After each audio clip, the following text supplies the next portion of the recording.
Today I want to show you how Quartic AI provides real-time accessibility to your contextualized manufacturing data. This ready-to-use data is the enabler for all use cases and applications, whether you're trying to build a dashboard, perform real-time advanced analytics, data engineering for machine learning, or building applications. This data becomes the foundation to accelerate all other analytics use cases.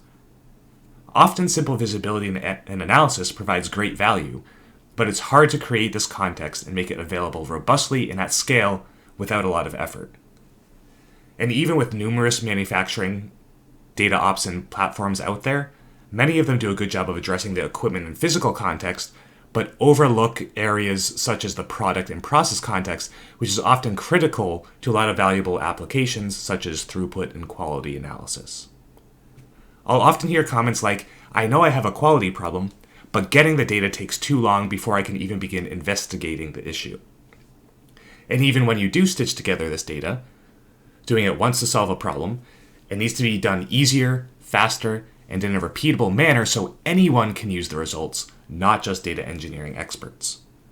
And a lot of problems like this can be solved by simply giving access to ready-to-use data with flexible context to look at real-time process and asset performance, or to compare variables across, say, batch runs to identify sources of variability. And while this seems simple, oftentimes data landscapes are a mess at best, if not a total disaster. You may have no common data system at all, and everything is in individual Excel files and databases, or you may have a DCS or a SCADA or a historian that has a subset of the data, but then you have separate sensors or separate lab databases, MES data, building automation systems, etc. And because the data is all over the place, users and application engineers who try to access it are also all over the place. They may create their own Excel file or create their own separate database to build analytics on top of. And this just gets worse and worse. It kind of builds on top of itself. And over time, it becomes even messier and hard to know where to pull the data from, where to pull calculations from, what has the original data versus what has replicas or aggregated values. We really need to simplify this. Create a common unified layer for not only your data, but for the analytics and applications as well. And this is exactly what Quartic provides. We'll get more into the analytics and application layers in other videos, but for now, let's dive deeper into the data layer. So coming into the Quartic platform, you'll notice everything is centrally accessible and managed through a web browser. This Illuminator module is for our data collection and contextualization, and under it we have QNect for the edge connectivity, Asset Harbor for asset context, and Product Harbor for our product and batch context. And I'll walk through each one of these throughout this video. So starting with QNect, we need connectivity into all of our manufacturing data silos. So using edge connectors, we support connectivity to most industry standard protocols like OPC UA and DA, MQTT, Modbus, SQL, connection to historians like Pi, as well as CSV files, manual data entry, and even APIs or pipelines to, say, existing IT data lakes. In doing so, we can build a robust data pipeline with built-in capabilities like store and forward and redundancy that can securely move data from the manufacturing floor into this common cloud data layer. So here we can see these different edge connectors, these Q lights, and under them the individual data sources we're connecting to. Once the edge nodes are installed, this also becomes an edge management tool where we can monitor connector health, tag counts, data rates, manage our tags, and all this from a central hub. So this becomes a true remote management and diagnostic suite for your edge connectivity. Once the data is streaming, then we move into the contextualization piece where we can assign these tags to specific assets, create asset templates, and also alias tags, so regardless of the data source, tags can have a common, easy-to-read naming convention. So coming into Asset Harbor here, you can see I have multiple sites defined. I'll drill into this Pharmaco site where my assets are further organized by process units, or it could be by process lines. So we can see process units for sterilization and fermentation. If I open an individual asset, say my 15,000 liter bioreactor, I can see which tags have been assigned. We can see there's tags from multiple data sources here, all assigned to the single bioreactor. All available data sources coming to the platform are on the left, and the ones with tags that I've selected and assigned to this asset are on the right. In this case, most of our data, temperature, flow rates, pressure, are all coming from a PLC, but we also have raw material information coming in from an MES system, quality samples from a LIMS system, and even spectral data coming from a Raman probe. And all this is assigned and kind of aggregated into this one bioreactor asset. You'll also notice that I have assigned an asset class of bioreactor.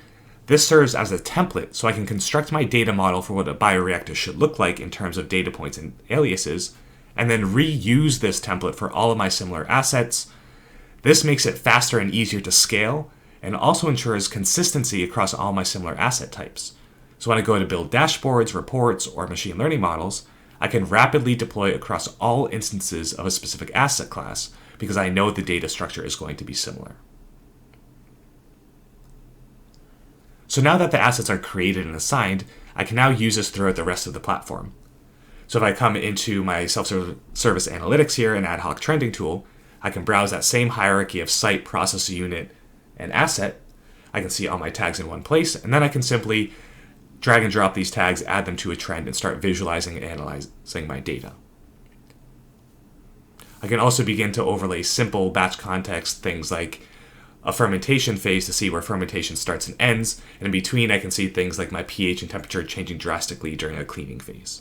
This is a trending tool directly in Quartic, but if I want to do something like an asset-to-asset or line-to-line comparison in an external tool, I could push all this data into something like Power BI and analyze maybe reject rates or overall equipment effectiveness metrics and compare these asset-to-asset and line-to-line to see real-time performance comparison and identify underperforming assets or sites. And all this is driven just by having easy access into data that is well contextualized and organized into an asset structure. Next, I want to add an additional layer of my product and batch context. And for this, I'll use Product Harbor.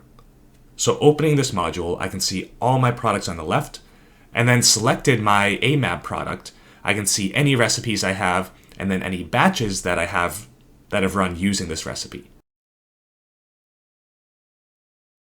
Then if I drill into this recipe, I'm able to see the full S88 batch hierarchy here from my procedure to unit procedure operation, phases, and even phase steps if needed.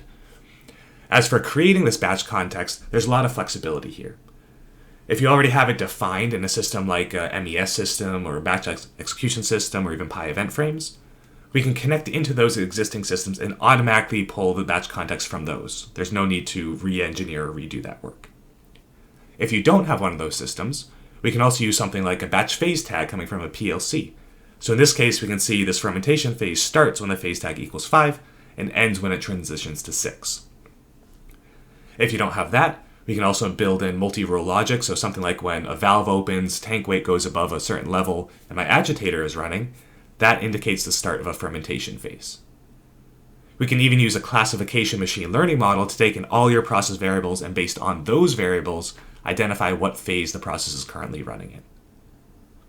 This flexibility ensures that regardless of what systems and data you have available, we can still create this product and batch context, which is critical for the contextualization and analytics later on. This becomes especially useful if you have multiple sites with a variety of technologies and digital maturities, whereas some have an MES, some have a batch execution, some have neither. We can serve all sites equally and standardize the product context across all of them. Once we have this product and batch context built, then we can feed this into other tools like our multivariate data analysis tool, where we can use this data and batch context to construct an ideal multivariate batch evolution model. You can think of this as a golden batch, that then we can compare live running or recently completed batches against and identify specific parameters that are causing any deviation from that ideal. And all this contextualized data is being pulled in via Quartic's SDK.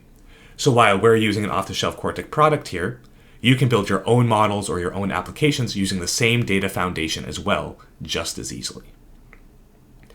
And if even more flexible data structures are required, you can also access everything in the platform, your tags, assets, products, batches, event frames, and all the associated data via a GraphQL interface, providing access to flexible data structures that can be used for any other application or system integration.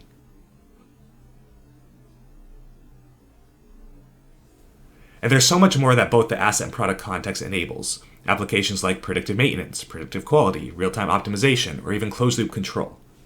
But getting your data ready, capturing it and contextualizing it in real time, that's the first step to providing value and insights about your process now, and then enabling scalable real-time advanced analytics into the future.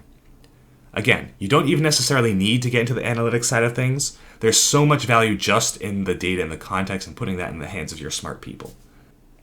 But regardless, this creates the data readiness foundation and future-proofs your data infrastructure. For now, hopefully this gave you a quick understanding of Quartic's capability to turn your manufacturing data into actionable insights by breaking down those data silos, aggregating the data, building in context for both your assets and your products and batches, and then providing users simple browser-based access for viewing the data, comparing timeframes, comparing assets, comparing batches. In short, putting this rich contextualized data into the hands of your subject matter experts so they can make informed, data-driven decisions about the process on a daily basis.